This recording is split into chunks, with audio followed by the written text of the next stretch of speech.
Actually, nung nalaman kong lapo-lapo yung mga pinik nila, natawa ako di ba? Kasi, alam niyong nanonood kaming dalawa. Kapal Nanonood naman sa nila. upuan, di ba? Tapos, nagpapalakasan kayo maglapo. Di ba kayo nahihiya? Kaya nga. Nagpapalakasan dalawang mahihina. Sa harapan namin, di ba? Actually, kahit nga tatlo kayo sama-sama kayo. Kung gusto mo tayo na lang dalawa. Pare, di ako napatol sa lalaki, pare. Nagiging malaking factor talaga kung sino yung nag-aabuso ng ni War Axe. I mean, kapag binubuhos mo yung skill mo after mag 6 stack ng War Axe, doon ka talaga lalamang Kasi mas malaki yung damage. O feeling ko kung sino yung unang nag-first kill. Una mag first skill. Talo. Pero feeling ko kahit abusuin mo yung 6 stack ng War Axe tapos mauna ka mag first skill, talo ka pa rin sa akin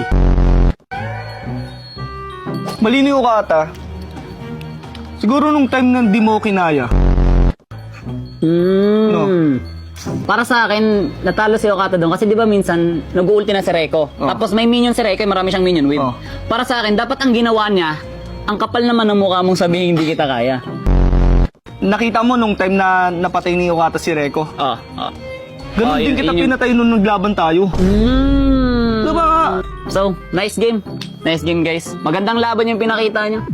Gushon. Kasi, Gushon to Gushon, may niro ni Okata yun Para sa akin, luging-lugi talaga ikaw kapag naglaban tayo. Sa susunod na rematch natin, ewan ko lang kung baka i-score ka pa. Lamang si Reko. Gushon main si Okata. Gusto min nga si Paano siya Okata. nakalamang? Siyempre, tinalo kita. Outcome, panalo ko sa'yo. Nagbigil lang kita nun.